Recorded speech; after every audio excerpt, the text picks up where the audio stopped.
You take some time each day to write, or how do you do it in a dictaphone? How do you do? If I tell you, you'll be doing it. Well, I meant the sort of mechanics. For decades, Jerry Lewis looked untouchable. He was the man who could make an entire audience burst into laughter without saying a single word. He slipped, crashed, stumbled, and somehow turned chaos into comedy gold. Millions adored him. Hollywood rewarded him with fortune and fame, and television crowned him America's funniest entertainer. But behind those unforgettable performances, another story was quietly unfolding, one that stayed hidden from fans for years. Former friends described a man obsessed with control. Co-stars hinted at a personality few wanted to challenge. Even the partner who helped build his empire eventually walked away, refusing to speak to him for decades.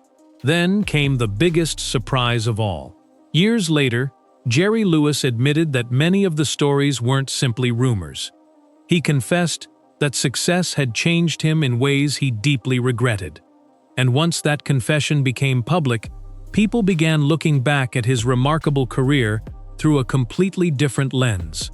But to understand how everything unraveled, you have to go back to where it all began. Long before the bright lights of Hollywood, Jerry Lewis was simply Joseph Levitch, a boy born in Newark, New Jersey, in 1926. Entertainment surrounded him from the very beginning. His father performed on stage, while his mother played piano for radio programs, making show business feel less like a dream and more like everyday life. Yet behind that exciting world was a lonely childhood. His parents traveled constantly, leaving him in the care of relatives for long stretches. Many biographers believe those early years planted a deep desire to be noticed and accepted. As a small child, Jerry discovered something powerful. Whenever he made people laugh, the room suddenly belonged to him. Laughter brought attention, affection, and a sense of belonging that he desperately craved. That lesson became the foundation of everything he would accomplish, and perhaps everything he would later lose. What seemed like harmless comedy was slowly becoming part of his identity. Jerry stepped onto a stage before most children even learned multiplication. At just 5 years old, he was already performing at resorts where his parents worked, soaking in applause that felt impossible to replace. As he grew older, he experimented with comedy acts and lip-sync performances. But success didn't come easily. Several early attempts failed, leaving him frustrated but even more determined. Unlike many performers who accepted rejection, Jerry treated every setback like fuel. He rehearsed endlessly, studied audiences, and searched for a style nobody else could copy. Slowly, his exaggerated facial expressions, frantic movements, and fearless physical comedy began taking shape. Friends noticed he wasn't simply trying to make people laugh anymore. He wanted to become unforgettable. That relentless drive separated him from countless young entertainers chasing the same dream. Then, in 1946, one unexpected meeting changed the direction of his entire life forever. That life-changing meeting happened inside a nightclub, where Jerry crossed paths with a smooth young singer named Dean Martin. The two couldn't have been more different. Dean was calm, confident, and effortlessly charming. Jerry was loud, unpredictable, and willing to throw himself across a stage if it earned another laugh. On paper, they made little sense together. On stage, they were pure magic. Jerry reportedly pushed hard to make the partnership happen because he immediately recognized what audiences would see. Their differences created perfect comedy. Dean's relaxed style made Jerry's wild antics seem even crazier, while Jerry's non-stop energy highlighted Dean's cool confidence. When they officially teamed up in Atlantic City, crowds responded almost instantly. Word spread faster than anyone expected, and within months, they weren't just another comedy act, they were becoming one of the hottest attractions in America. But unbelievable success often creates pressures no one sees at first. The rise of Martin and Lewis was nothing short of extraordinary. Nightclubs sold out wherever they appeared. Radio audiences couldn't get enough. and television transformed them into household names almost overnight. Soon came a string of hit films that turned the duo into one of Paramount Pictures' biggest moneymakers. Fans packed theaters to watch Dean deliver effortless charm, while Jerry launched himself into outrageous physical comedy that nobody else could imitate. Their chemistry looked completely natural, making it easy to believe they were best friends on and off the stage. To millions of viewers, they seemed unstoppable. Yet behind the scenes, success was quietly changing the balance between them. As Jerry's popularity exploded, he became more involved in creative decisions, and more attention shifted toward him. What looked like the perfect partnership from the outside was beginning to crack beneath the surface, and those tiny cracks would soon become impossible to hide. As Jerry Lewis became the bigger attraction, the spotlight followed him everywhere. Studio executives wanted more of his comedy, audiences waited for his outrageous routines, and critics often focused on him instead of the duo. Behind closed doors, that growing attention slowly changed the relationship with Dean Martin. Jerry became more involved in writing, directing scenes, and deciding how their performances should unfold. Some admired his perfectionism, while others believed he was becoming impossible to satisfy. The fun that once defined their act started giving way to creative disagreements and bruised egos. Looking back, this was the moment when success began costing more than it was giving. And if you're enjoying this deep dive into Hollywood's hidden stories, take a second to like the video, subscribe to the channel, and turn on notifications. You won't want to miss what's coming next. Because the biggest turning point in Jerry's career was just around the corner. By the mid-1950s, the partnership that had conquered Hollywood was hanging by a thread. Every new project seemed to bring another disagreement, and the easy chemistry audiences loved was becoming harder to fake. Dean Martin reportedly felt he was being treated more like a supporting player than an equal partner, while Jerry believed his creative vision was driving the team's success. The breaking point came during discussions surrounding the delicate delinquent. According to one widely repeated account, Jerry suggested replacing Dean if he refused the role, and Dean answered with a line that instantly became Hollywood legend: "Start looking, boy." Not long afterward, Hollywood or Bust became their final film together, ending one of entertainment's greatest partnerships. Fans were stunned, but what happened after the breakup proved even more surprising than the split itself. For years, people blamed the breakup on jealousy, business disagreements, or simple personality clashes. Jerry Lewis eventually offered a very different explanation. In his memoir Dean and Me, A Love Story, he looked back with remarkable honesty and admitted that fame had transformed him into someone he barely recognized. He described himself as a bully, driven by an oversized ego and an overwhelming need to stay in control.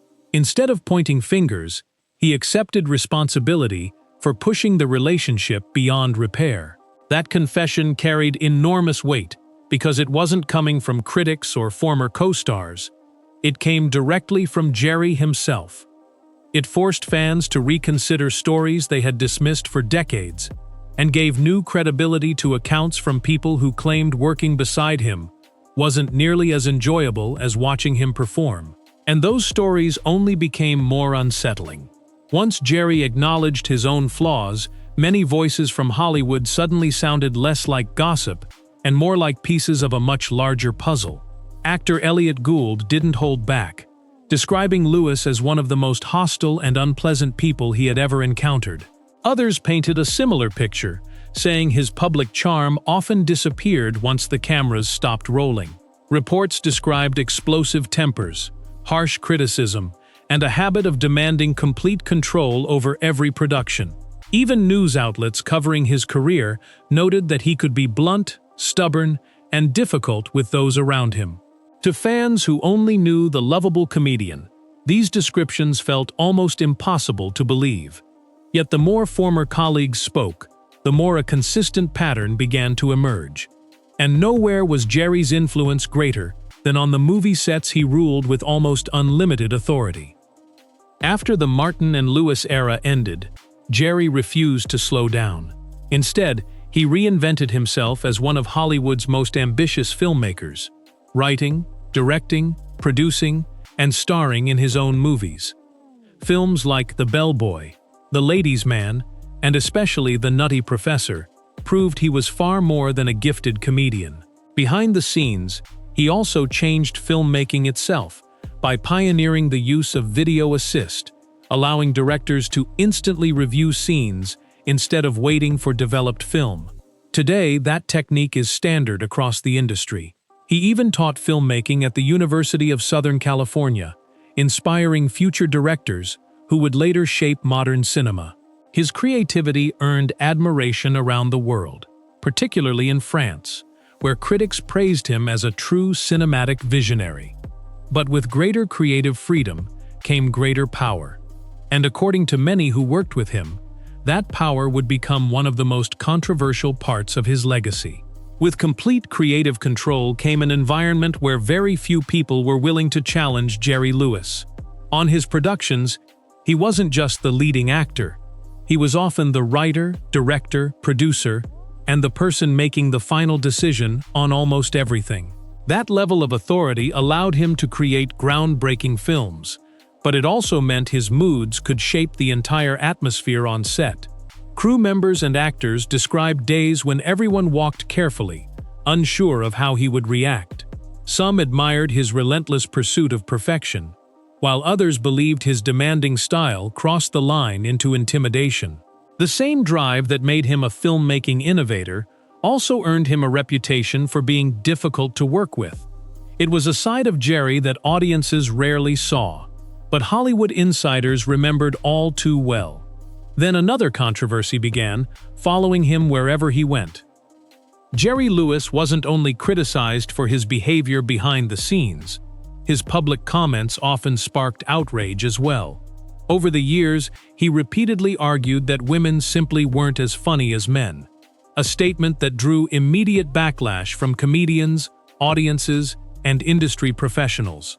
Instead of softening his position, he continued making similar remarks during interviews and public appearances, leaving many shocked that such opinions were coming from one of entertainment's biggest stars. Critics accused him of dismissing an entire generation of talented performers, while supporters claimed he was merely expressing an old-fashioned personal opinion. Regardless of where people stood, the controversy added another layer to his increasingly complicated reputation. For someone celebrated as a compassionate humanitarian through his charity work, these comments created a striking contradiction. But the most painful criticism wasn't coming from strangers. It was coming from inside his own family. Years after Jerry Lewis passed away, one of his sons shared memories that painted a dramatically different picture from the one millions of fans knew. Anthony Lewis described growing up in a household where the atmosphere could change the moment his father's car entered the driveway.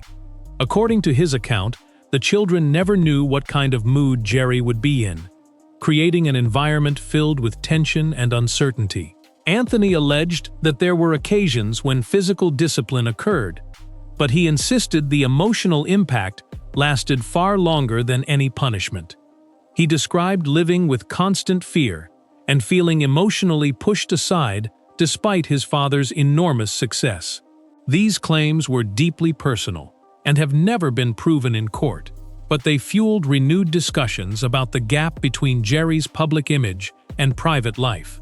And Anthony wasn't the only family member who spoke out. The family's divisions became even more visible as other sons discussed their complicated relationships with Jerry. Gary Lewis, who achieved his own fame as the lead singer of Gary Lewis and the Playboys, openly expressed sadness over how distant his father had become. After the passing of Jerry's youngest son, Joseph, Gary suggested that years of emotional separation had taken a heavy toll on his brother. Their comments surprised many people because these weren't children living in their father's shadow without accomplishments of their own. Several had successful careers, yet they still described a relationship marked by distance instead of affection. At the same time, it's important to remember that family conflicts are often deeply personal. and every story has more than one perspective. Still, the public couldn't ignore how many similar accounts were beginning to surface. Then a legal document would reveal just how deep those family divisions had become. When Jerry Lewis's will became public after his passing in 2017, it stunned even longtime fans. Rather than leaving the matter open to interpretation, the document specifically named 6 of his sons and stated that they, along with their descendants, would receive nothing from his estate. Reports estimated the fortune at around $50 million, with the majority going to his second wife, Sandy Pitnick, and their adopted daughter, Danielle. The decision immediately reignited old family tensions and sparked headlines around the world. Many people wondered what could have happened behind closed doors for such a final and deliberate choice to be made.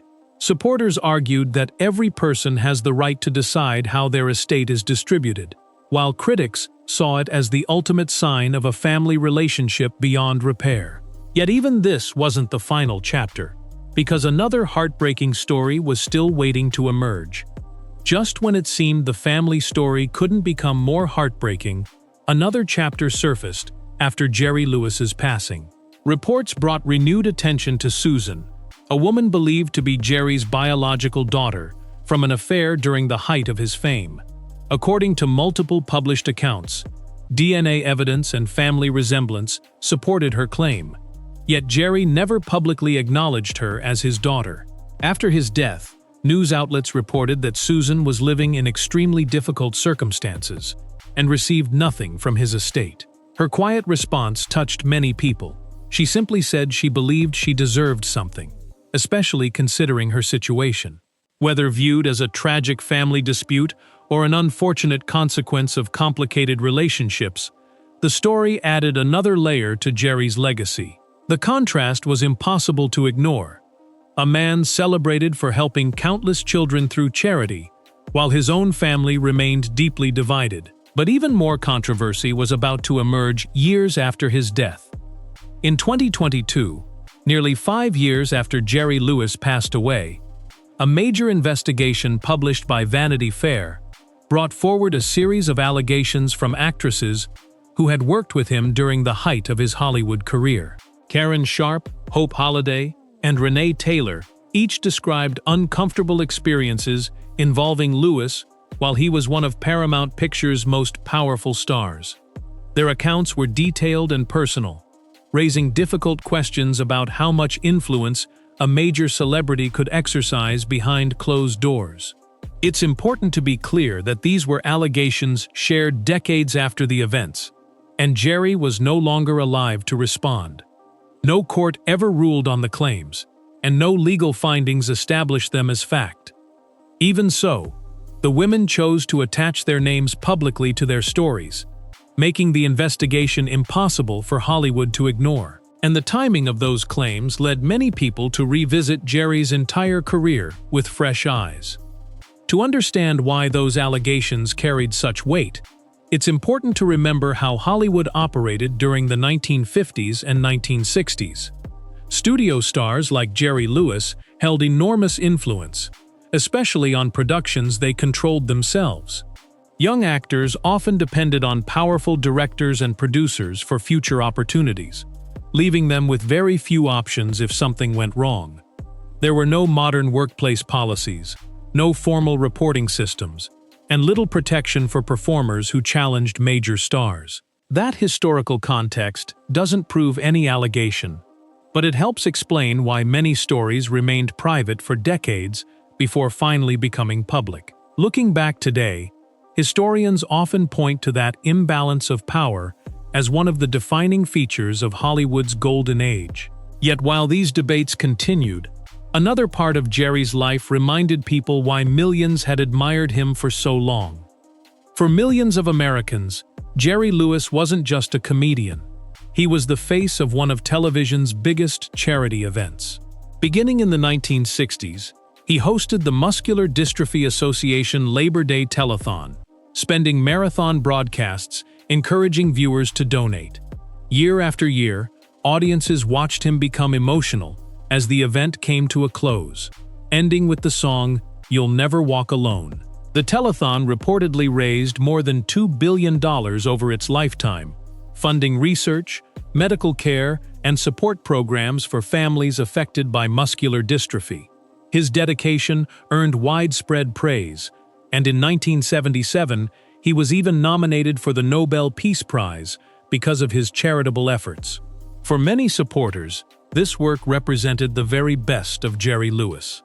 But even this remarkable achievement eventually became surrounded by criticism that would challenge the image he had spent decades building.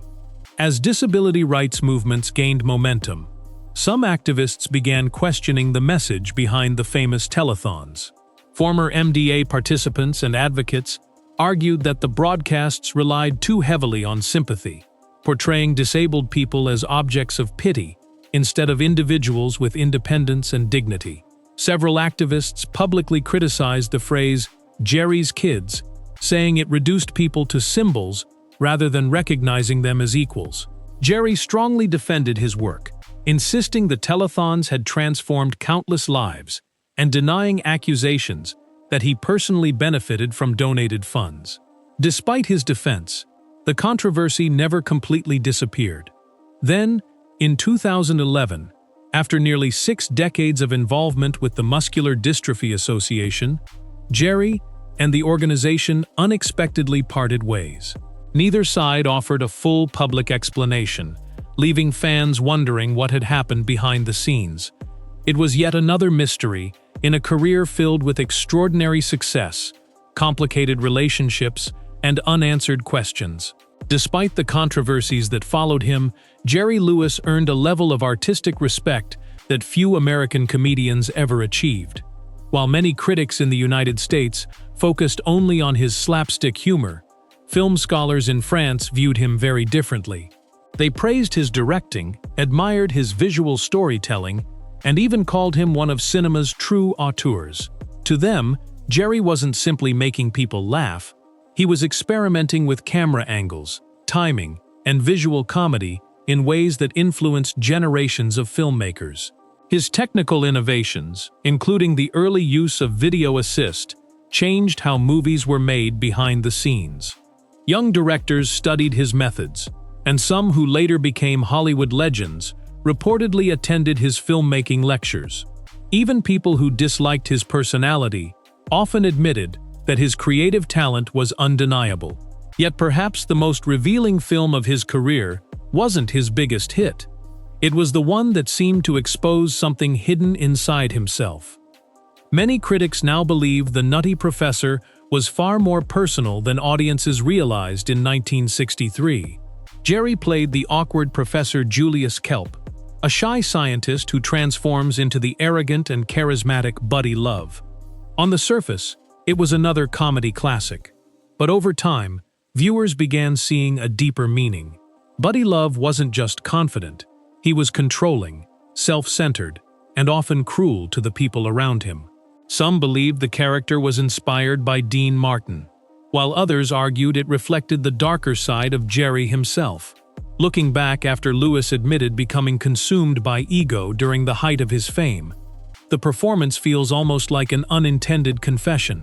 Whether that interpretation is correct or not, the film remains one of the most fascinating windows into his complex personality.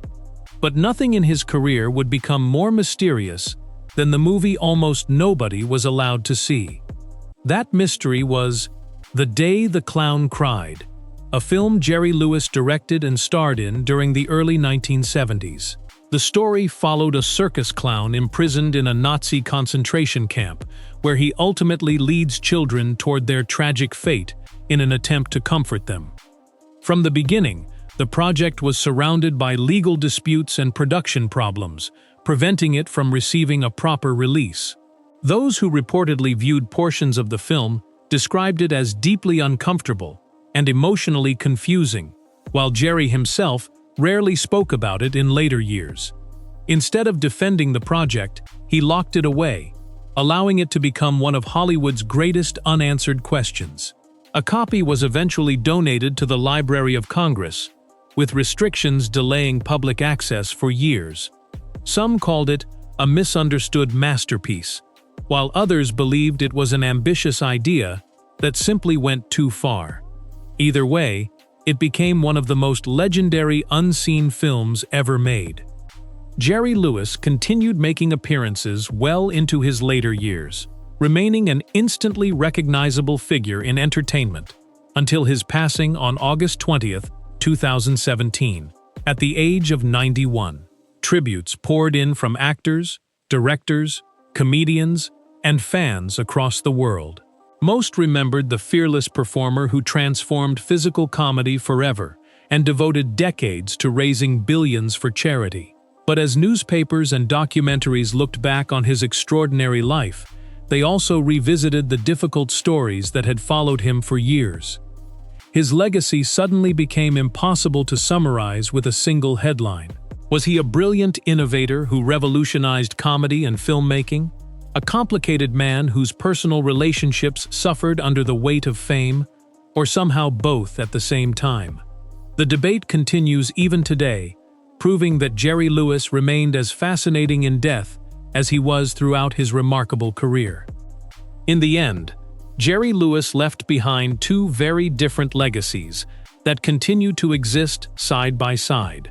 One is the entertainer who made generations laugh, inspired comedians around the world, pioneered filmmaking technology, and helped raise billions of dollars for families in need. The other is a man whose own memoir acknowledged an overwhelming ego, whose relationships with colleagues and family became deeply fractured, and whose life remains surrounded by allegations and controversy that continue to spark debate. The full truth may never be known, because many of the people involved are no longer here to tell their side. Perhaps that's why Jerry Lewis remains one of Hollywood's most complicated figures. His story reminds us that fame can magnify both extraordinary talent and very human flaws. Decades after his greatest performances, people are still asking the same question. How could someone who brought so much joy to millions leave behind a legacy filled with so many painful mysteries? Let us know your thoughts in the comments below. And if you enjoyed this deep dive into Hollywood history, don't forget to like, subscribe, and turn on notifications for more untold stories.